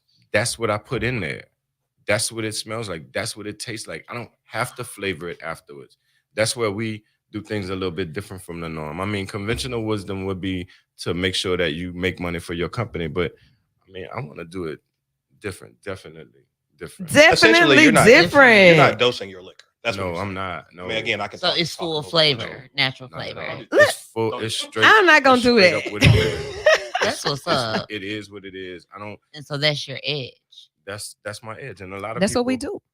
That's what we do. Right? We come in and we make sure. I'm waiting for them to tiger proof the course, and I'm already ready. I have contingencies in place right now for them tiger proofing the course because we're here and we make an impact. Yeah. Okay. Richard Landry, master distiller from Moonshiners, and his assistant over here, Chuck. I'm just saying. Like, I'm in the game. The live, boss. Like, I can talk. Yeah, he knows what he's talking about. I mean, so you said something else. So, like, one thing about it, on the weekends, I consider myself the weekend warrior. Yes. Chuck is also one of the. I'm sorry. What? I'm sorry. I am. Be You inside. said that with exuberance, yo. Yes, she is. She is. Oh yeah, I always have been. I love socializing. I love to see people happy. I love a good time. I love good music, good food. I like to see everybody enjoying life. So when I see that, I'm looking for what is it that they're enjoying the most. So I'm going deeper with it. Like, are they really enjoying each other? Are they enjoying the escape from every day? Like, what is it that is really pushing these people to have a good time? Do you put that much science into this moonshine? Yes. I figured you would. I'm I figured you meticulous did. about that. Everything has a boiling point. I know that there are things that I don't want. There's a reason why you wake up with a hangover when you drink something. Oh, There's a reason why a lot of people don't take the time to put the care and the love into the situation that should be there. Yeah. Because I can curtail that. I know what to do to make sure the oils that exist, that would the residual effect that would carry on in your bloodstream and travel on into your brain and stay there while you're sleeping. I know how to get that out of there. I can cook it out. It doesn't have to be there. It's a little bit added process to it and takes a little bit more time to do it. But that's what we definitely different. Also, Pedialyte is your friend, by the way. Yeah, I mean, in that situation, but we want to make sure that it's not like that. Like, I want to be preventative. Yes. You don't have to wake up and go get menudo. You don't have to wake up and have a headache. I mean, you can enjoy yourself responsibly. And look, I have to have this stated also. I understand the repercussions, the ramifications of what I'm making. I fully understand. That's why I try to make it better. I have alcoholism that has run through my family way back in the days. I know everybody has that situation in life. Yeah. I hate to be an individual who's saying I want to make money off of people, and possibly hurt someone. If I'm gonna do this, I'm gonna do it very much responsible, and I'm gonna make sure that it's better. I'm gonna make sure that maybe we can take away some of those things that makes that happen in alcohol, and it is possible. Man, now that right there. That's let me give that some applause, because that's good. Like, being responsible, I am doing I'm these spirits, because that's what they call them. That's different right there. But I'm lifting spirits with this moonshine. And not only that, but I'm thinking about what I'm doing. You already said it was medicinal, all of that. And you would encourage those to drink responsibly. So what makes it so vital? Like, there's many elements to it that make it vital. Not only the fact that you are on this TV show, but that you're a Black man, you're from the South, you are doing your own thing, you're definitely different. And we are absolutely here for it. It's vital that we introduce our people to people who look like us, who are doing different things. And I know my homegirl over here and I connected because we do something different. And when people talk about what that looks like, oh, y'all don't look like you should, people don't do. Chopper City. What does it look like? What? Like, what? How are you supposed to look? How are you supposed to speak if you are into things that are different? I need a shirt. I have a question. I'm sorry, you go ahead first. So this is what I do. I research during interviews and things, and I'm seeing that, like, you were up against a professional distiller and a biochemist. How did that feel to be the biochemist? What was the expression on his face? Like, I know he just felt like he was just the smartest and the best thing cooking in the room. Adam Bachman. And you came through and with your cherry bounce and was like, this what I do. Adam was very good. I learned from some things from Adam. He taught me how to make a chocolate whiskey. His liquor, he lacked in something. Had he had everything in place, he would have won, undoubtedly. But he lacked in something. And that's pretty much what this thing is. The moonshine is if you mess up, you messed up. There's no turning back. So I stay ready. If you get ready, if you stay ready, you ain't never got to get ready. So I've been preparing for this all my life. To beat those two gentlemen was awesome because I didn't think I was gonna win. Right. I really didn't think I was gonna win. Did you go in prepared to like you wanted to win, or you just kind of like I'm gonna just do it? I'm gonna just whatever. I went in. When I got there, I didn't know how to do some things that some of these people had done, and I realized I'm sitting in the company of all this greatness and whatnot. I called my mom. My mom was still alive at the time. I said, "Mom, I don't know about this." It was crazy. I didn't expect to be here right now. Right here, sitting at this table right now. Hey, we glad Richard, you're here. Like, don't get us emotional in here, okay? I crash, so don't do do that in here. I mean, I am not here because of me. We gotta. I mean, yeah. make that back clear. to the beginning, right? Understood. Back to the beginning. I mean, my life has been a series of all kind of things, and yeah, I gotta get emotional because God, I mean, this is God. Yeah, I'm talking about God. Amen. You good? Something in retrograde. Amen. Mercury in retrograde too. Because look, it's all on us, And right? it's the full flower moon. So I got a question for you. Do you do you add water to proof down, or just like when it comes out, you use like is it cast strength or pot still strength or whatever? Now you see, that's another thing. That's another part of the science. Chuck gonna bring us back to the moonshine. Yeah, there you go. Thank you. Hey man, my bad. Hey, let your emotions flow though, boss. It's Sunday. Well, I mean, that's another part of. See, anytime you add something into the equation, you add something into the equation. Right. Now, I've gone through all these great lengths to make sure that I take everything out of alcohol that my consumer would disagree with, or I would disagree with, and then I add water to it. Okay. And I put all that right back into the equation again. So you do proof down from what you're. Okay. I use the alcohol to proof itself. When you start cooking something in a moonshine, still it's going to come out at really, really, really high proofs, and then it's going to go all the way down to lower proofs. So if I just let all of this go into a situation where they're together, it's going to come down to what I need it to be. If I need 80, I can make 80. What's your average proof? I'm assuming you're in the hundreds. So right now we're doing it starts at 100, above 100, like 160. I ran something yesterday that was started at 160, and we brought it down to 90. Now it was 160 proof. It started at 160. What we used to drink in school? Let me have some. Let me see these. 80% essentially. Right. Okay. So, well, 80 trail, proof of trail. So it's 80 trail, half of proof of trail. That's the British side. How about you just when we come see you, we gonna bring Chuck. Hey, we gotta take a break. we gotta pay bills so we can buy moonshine. We'll be back. You're listening to Vital right here on V94.9 WATV. We're on Sunday nights. The V stands for the Abby Award-winning Vital Show. We'll be right back. I be saying too much, but I just be being myself. You good. I'm gonna make sure I bring all your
person.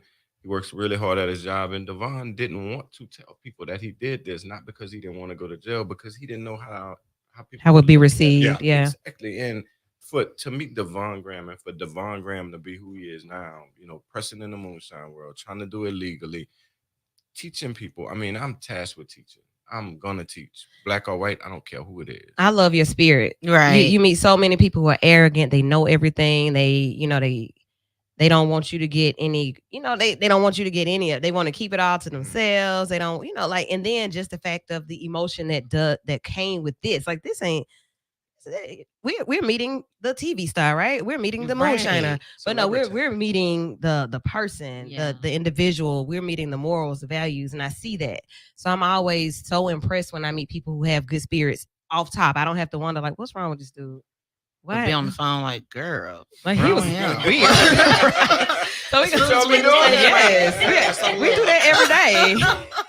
Like, what was wrong with him? He was kind of, so no. It all good. I feel that, and I know that when you meet good people and they have ideas, they have products, those things go far because of the person. People that get stuck, they get stuck because of who they are as well. So I'm happy to be in the presence of somebody who gets it. I really am. I also read that you make a rum as well. Cool. Oh Lord, I love rum. Like, I do love. That's your. I love rum. Because we kind of island, right? I love rums. Rums are really hard to do because you make rum with sugar cane. Yep. But you can't control what sugar does itself in nature. I mean, you really can't control it. Things are going to change. You cannot make sugar stay the same. So rums are really hard to control. I like doing it for that reason.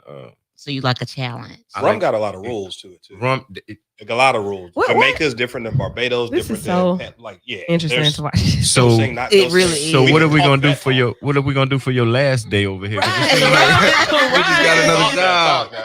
We go from the bench to cheese to distilling. Yeah. So, like, when you like what you like I said, our fun is expensive. Our fun is fun that takes a lot of exposure. So tonight's show is all about exposure. This is exposure. Chuck. Hey man, my bad. It's exposure in the way that Mr. Landry is really teaching us something about, like, people just go to the store and buy something. They don't know the story behind it, who's behind it, the feelings and emotion that's put into it. This is my grandma's recipe. Y'all didn't know that. Y'all just like it, right? If it's called spirits and it's based off of the person, Right. Let me get some of them. Yeah, I would do that. Let's ask Piggly Wiggly about getting it in there. Because they do have like the difference. You can find difference up there too.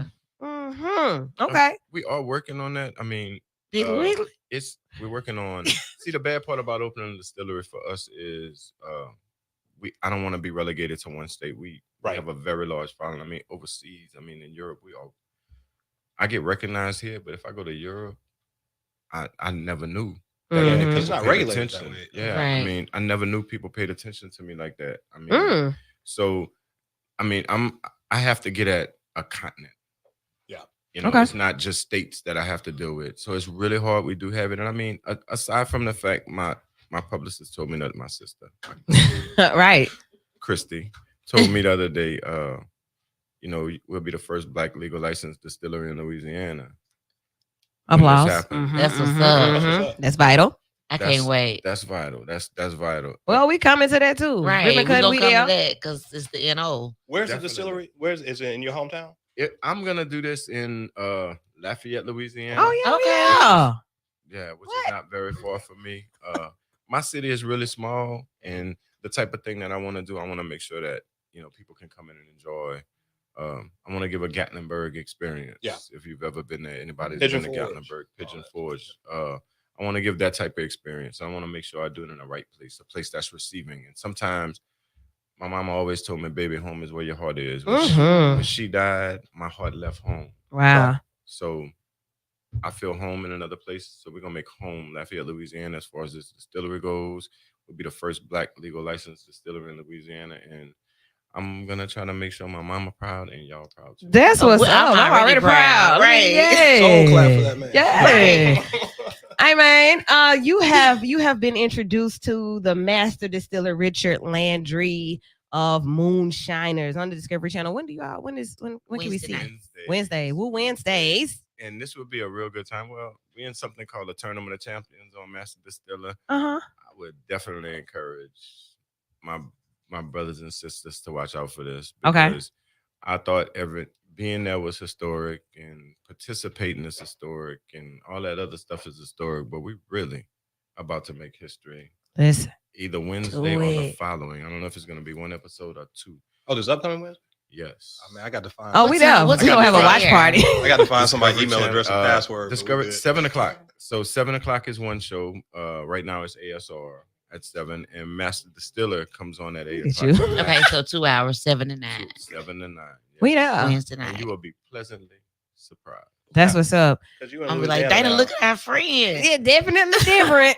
All right. It's not like a chicken claw and some pieces of hair in there. Mezcal, we could do that. Though. Okay. We could do that. Do that too. So Put we it do in a mezcal jar. pretty good. Chuck too. driving when we Really? come, okay? Yeah, we can do mezcal. Right, we're gonna make I sure. probably shouldn't drive. Oh, you're right. You're right. We'll get a driver. Yeah, we're gonna. We're have to. coming. Thank you so much. You are so welcome. Thank you so much, sis. Yeah. So this Good upcoming people, Wednesday. good people. Good, this coming Wednesday, Discovery Moonshiners. We'll share. You'll know all about it on our social media. We're gonna tell everybody. To watch. Yeah, Jerome McMullen has one more question on this, and then we're gonna switch gears. Jerome says, "What does it cost to get started?" It doesn't cost a lot at all. I mean, I made my moonshine still, my first moonshine still. I actually made it out of some things I had really around my house. My next door neighbor had a stainless steel pot. Yep. I mean, you know what it takes to get started? It takes the intestinal fortitude to get in this and research some things because what you are doing can kill someone. You can kill yourself. You can kill someone. So what does it cost to get started? It costs what it takes inside of you to get out here and research it first. Because you can't just make alcohol. Yeah. You gotta know what you're doing. That's what's up. Sugar, corn, water. Jerome, Let's go. what we'll do, we may have a question and answer segment briefly after. We'll do about 5 minutes. Hey, like I told y'all, third Sunday is DMR, and a question that I wanted to ask on air for this segment: how do you choose? How do you choose? Cautiously. Cautiously. I'm out. Sit down. Sit down. How you choose? She like, I get chose. I don't know what you talking about. Right. And that might be the problem. We've been waiting around, waiting to get chosen, and we let the wrong ones choose us. But So maybe if we start choosing, we can pick right. I thought that too. But then I said, but I still got to choose the one that chose wrong because there's others still trying to choose, but I still chose the wrong one. So what are we choosing based on? Flavor, color, ingredients. Based on what? It's the vibe for me, sis said in the background. The vibe. Okay. So the energy, the connection, and I speak big on connection. Like if I feel a connection, I'm not going to deny the connection, but that doesn't mean that I'm going to choose. There may be something. I'll choose you for whatever reason that is. But I'm gonna explore it though. Oh, 'Cause I want to know, Dora like, the Explorer over here. Dora. I mean, I'm saying like it's some energy. So yeah, I'm gonna bring my backpack and we gonna see what's going on. Backpack. A long walk. Right. After dark. Sipping moonshine. Okay, sipping moonshine, and we gonna see what the vibes like. The vibes then can go Definitely different. anyway, right? Definitely different. So how do you choose? And it's a question that is a very simple question, but when you put thought into it, you really assess yourself and your surroundings and who you're around and what type of language they're using. What are they saying to you that makes you say, you know what? Okay. If you don't get on the mic, I like to listen. I play checkers. I don't play checkers. I play chess. I like to listen. Oh goodness, you sound like Chris Coleman. Oh, it's chuckles, not okay. You Chris. gotta watch their actions. You know, Okay. they can say anything, but you gotta watch their actions. What they put forth within themselves, you know, beside what they say. You know what I'm saying? Okay, You can say anything, right. but what you do is totally different. Hmm. You know what I'm saying? Mhm, So mhm, if I say, you know, show me, and then they just show up at your door, then that's something. You know what I mean? Yeah. You know, so I do that. from 5 hours away. Clearly. Right, like, Tell me. That's showing you that at least they're putting forth that effort to let you know that they are serious with Right. getting to know you. And to be honest, Effort, that is how I choose. Like, show me something different. And if it's several suitors, the suitor that shows May the best win. May the best one win. Hey, I'm if there's watching. several suitors though, does everybody know that there's several suitors? That ain't their business. Don't Oh do no, that. that's a question. That's a question, right? Because sometimes, like, if you know you in competition with somebody else, You step your game You up. step your game you up. step your game. I mean, your game should be up. Anyway, Right. It right? should be up, but like it might be a little bit different if, like, hey man, if I slip, somebody else right there. So like, do you But tell them? shouldn't you just automatically You gotta assume know that, because right? it's like Nah, I don't you assume like her, that. so why Nah, wouldn't somebody else no. like her? Right. But what he said is, my grandmother said that when my grandfather. Uh-huh. My grandfather was, dragging his feet, Mm. about courting her and whatsoever. So she, She telling her age, And courting. whatsoever. So There was no D on that courting. Like, so girl. she took on all the suitors. She went out on dates, like you said. Unless you're married, you're single. So Mm. one day, my grandmother had a date with another gentleman, and my grandfather pulled up. And when my grandfather pulled up, and he saw my grandmother about to go out on a date with this other man, he's like, "What's up?" Grandma said, "You didn't call. You didn't tell me nothing." So this man told me he wanted to feed me. I'm going to eat. So shortly after, Granddaddy popping the question because he's like, "Hey, I don't want this to get away." So that's right. You gotta, you put forth that effort to let them know you are who I want, Yeah. and I'm going to show you I'm not trying to lose you. All right. Intention. The conversation that spans from the beginning of the show to the end. So in the depth chart, we start here. We say these certain things. We talked about intention. We talked about what else did Gilberto say earlier? Exposure. It was something else he said. It was a couple of other ones, but they apply to this conversation as well. Ain't that crazy? Research. That was it. Because sometimes you got to know people's background too. Let's see. Oh, See, This day and age for Now, sure. who your folks now? And see, that's unfair because you have an extra leg on the competition to be able to do research Is on there a people. pun intended here? What you talking Stop it. It's My vital bad. here. So My bad. look, honestly though, the research piece of it. So you meet people and you have, like, how do you choose, right? You meet them and you choose them because you see them. Most times, some people choose you because how you sound on the radio, because of how you look on TV, how you whatever it is. They choose you for those reasons, things that they know that are surfaced. If I really want to make a choice, how am I doing this research? Like, am I asking other people? Am I searching Facebook? Am I Googling? Am I I don't know about. I mean, but you still got to be aware though, right? Like, right? How are you finding out? I don't know. Like again, I ain't got access to social media, but like I know some of my girlfriends, my friends that are girls. Yeah. They look and they try to figure out, like, is this dude crazy? We want to know it all. Right. First date. Well, is he crazy? Is he out here trying to holler at people, sending people in people DMs at 2:30 in the morning? talking Right, about, with "Let me those get a random nude picture." Like, pictures. yeah, all that kind of stuff. So like, you got to know what you're getting involved in. You want to say something? Yeah, come to the mic. Microphone right Get to here. the mic. All you got to do is step up. So tonight's question, DMR every third Sunday, even if it's just for a few minutes. How do you choose? Dating, mating, and relating. How do you choose? And then it's not just about intimate relationships. How do you choose what friends you keep? How do you choose what associates you actually interact with on a regular basis? How do you choose? So I think you're going to the intimate space. Let's go back there. Let's go back to the intimate space and talk about how you choose. Like I just feel like Oh, yeah, you when definitely you're- got to get when in the you're- mic. Yeah. when you're choosing, Don't be scared. There you go. when you're choosing, you can't be afraid, and you can't let your past experiences deter your future. Mm. Preach, because Okay. women had that problem these days. We do. My We do. heart has been, and men have to combat what someone else has done most often. And I run into that situation quite a bit in my Yeah, life. previous cats, music You're soul child, right. favorite song. 100%. Yo. Yeah, I'm I not mean, to blame. Here's the deal, though. I What tell a pain. people all the time: if I meet you on Friday, Mm-hmm. what you did on Thursday don't really concern me for the Exactly. most part. Right? Okay. So like, because I met Okay. you on Friday. Now, if you was with a whole football team Thursday night, that's different now. Somebody got to let me know something. That will follow you all That your will follow life. you. But essentially, like, so that's one of the things that it's been an issue. I can't say so much because she get mad. But anyway, like previous relationship, previous like whatever. I'm carrying the baggage. It's everybody It's from got the previous baggage, right? cats, right? But you got to understand and know what your baggage is, Mm-hmm. right? Mm-hmm. So like, and you have to. I feel like you have to try to be conscious of what your baggage is and not let it impact your current. So like, I've been involved in a situation where there's some trust issues in the past because of whatever with this Yeah. other person. What now they bear fruit in ways that you would not expect. So okay, let's look at the psychological piece of that. Sure. If I have experienced anything, I've experienced it. Period.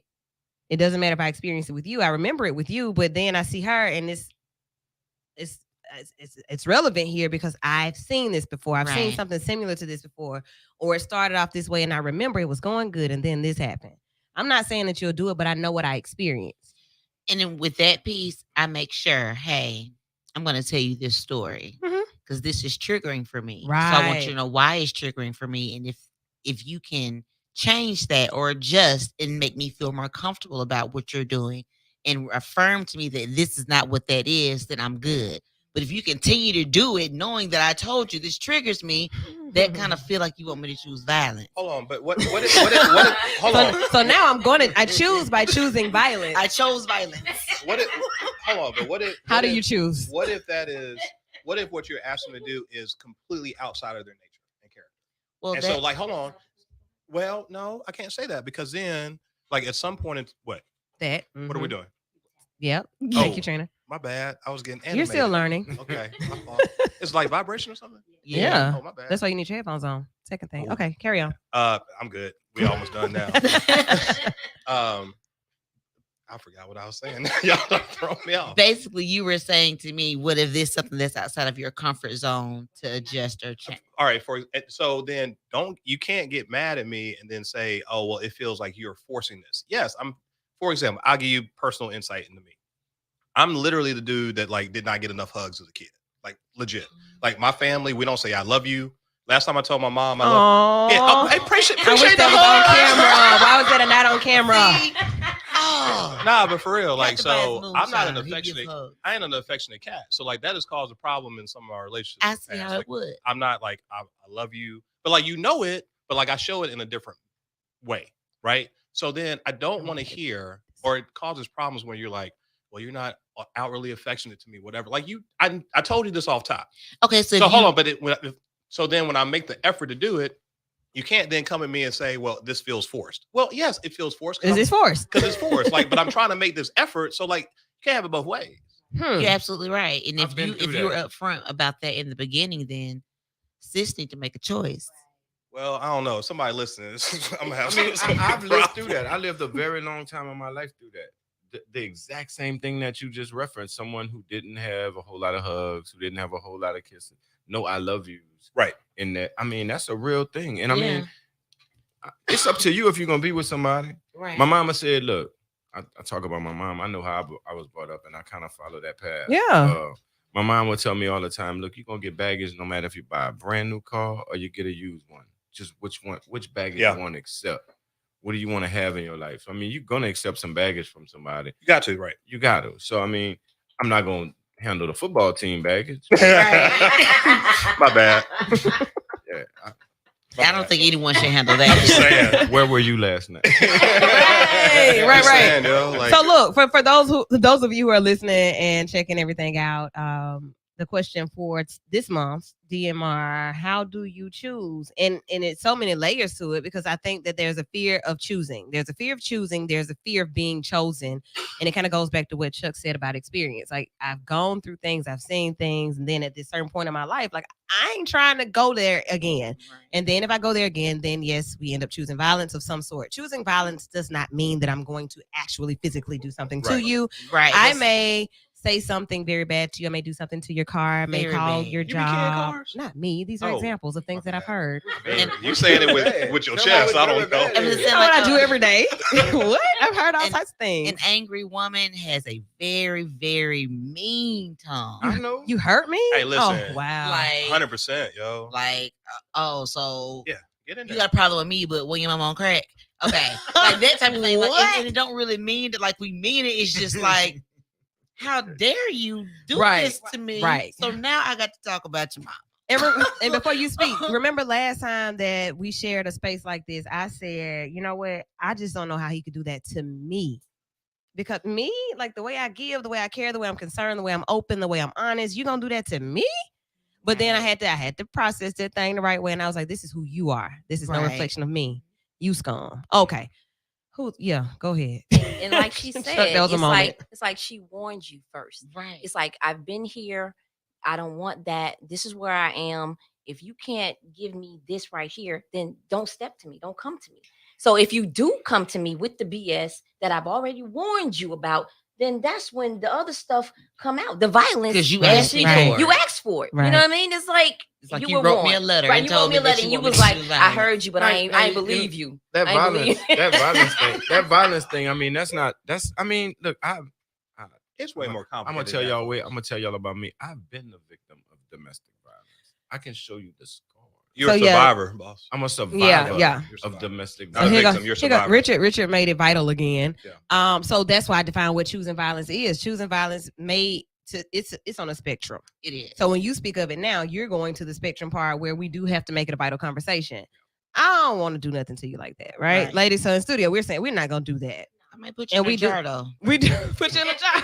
We might ferment you. But look, Hey, pluck some hair. yeah, you know, Might bear Go you talk on to Papa Shango. like, hey, might bear you on the roof somewhere, but hey, I'm not gonna touch you. So I do It's all appreciate good. that. I appreciate that. But to the point of choosing, you do like so when you choose, you don't expect to be in a situation where it's actually going to be violent. You don't expect that, right? No. But And did you ever see red flags? Yeah, See? I did. We I saw always the red do. flags. I What saw you the thought it red was? But you Flags. thought you could overcome them, right? Yeah, Or like yeah. it wasn't gonna manifest itself to you, like what you were talking about. Yeah. Your Like personal how did this experience. happen to To me? me, right. Yeah, how did this happen to me? Like, wow, how did this happen to me? And I'm still.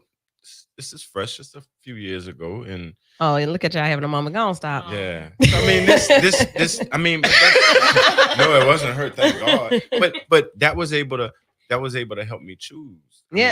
I mean, you are a collective of your experiences. I mean, I cannot press on in life and not regard what happened to me prior. Right. That have part. to account for those things because I'm accountable. I mean, Yeah. And we don't forget them. You forgive, No. maybe you keep moving, you grow, you know, you can put it where it goes, you process it, but it's still a part of who you are. Your body keeps the score, your mind keeps the score. You know what you know. those things make you though. Yeah, you Yeah, know. I mean, Those are the things that define who you are. If you're gonna stay up, inside of that, then you're gonna be that. If Yeah. you're gonna- right. If you're gonna press on, then you can You get on the grow radio from and, that. Yeah. tell some people about what it's really like to be in that, and hope that someone would get help if they're in that situation. Absolutely. Or if you feel that you may want to Choose cut violence. somebody instead of cutting their Look, tires. he got all up in the mic now, like he feeling it now. And he was staring at me like I said I was gonna like I just said a jar. That's all I said. I didn't say nothing about And You it's know. when you get with a new person, you know what I'm saying? You let that person know about what you've been through. You know, Yeah. don't close it off. Mhm. You know, Honestly, yeah. if especially if you want to grow with that person. You know, it's like I'm personally, I was one that just shut myself down. You know, it's like I was just tired of all of the craziness and the BS, and I just shut down. Yeah. And I just found my peace and I stayed there. You know, just wasn't even trying to let Very close to anybody. the mic. Oh, I'm sorry. Just not even trying to let anybody in. Mhm. You know what I mean? But then when you meet somebody that's on your level, likes the same things that you like, Yes. you know, and the communication, the conversation, everything, like you said, the vibe, Mhm. the vibe is going, and you let that person know, hey, off the top, I'm digging you, but I've been through some shit. Excuse me. Mm. I'm sorry. I'm sorry. You said No. it now. You said it now. Why you hitting me? I'm sorry. Said it now. I cuss a lot. I'm sorry.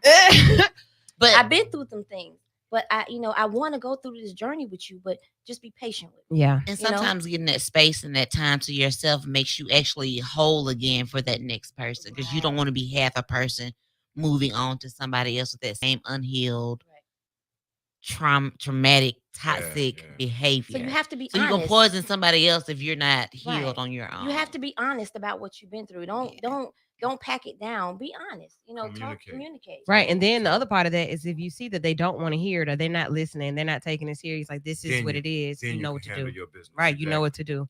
And that is how you choose. That's when you choose. Like, okay, so I see you're not listening. I see that you're not You don't hear good. yeah, you're not empathetic to my experiences. And those things don't matter. So we don't value the same things when it comes to emotion or when it comes to experience. I don't know what we're gonna do.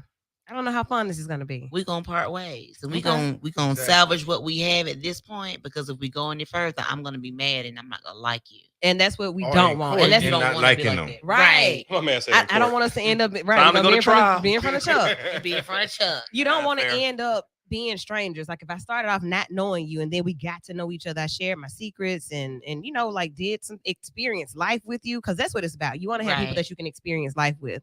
So when you realize that, hey, this ain't that, and now I gotta part ways with you, now I don't know you again. And I think I do a good job at not knowing you again. And I don't want to be that person. I don't want to Right. not know you again. Because it takes Y'all are some good energy people. to be like, oh, there he go. I don't see him. I don't know you. At no point in time did she say, "I'm gonna have to do something." Yeah, I'm not. That's not my nature until it is.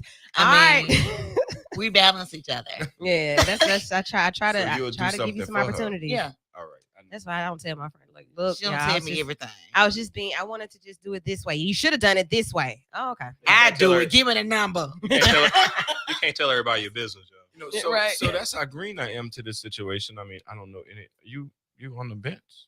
Oh yeah, we're gonna save it for off the air. Hey, it's Yeah. V94.9 WATV major show tonight. I hope you enjoyed. We thoroughly enjoyed ourselves giving you this great show. Thanks for your comments. Thanks for listening. Somebody said you got a dope soundtrack going on tonight. I appreciate that as well. We try to play what goes with conversation. So And we didn't even talk about Kendrick. We did not talk about the new music, but I tune in tomorrow morning, 10 a.m. to 3 p.m. I'm playing new Kendrick. I just got the message saying it's in there. Let's go. So we're going with that tomorrow. Thank you so much, Richard. Thank you. T. Thank you, everybody, for joining. Gilberto, get the book. I'll share all of that again on social media. And y'all have a good night. Choose wisely, everybody.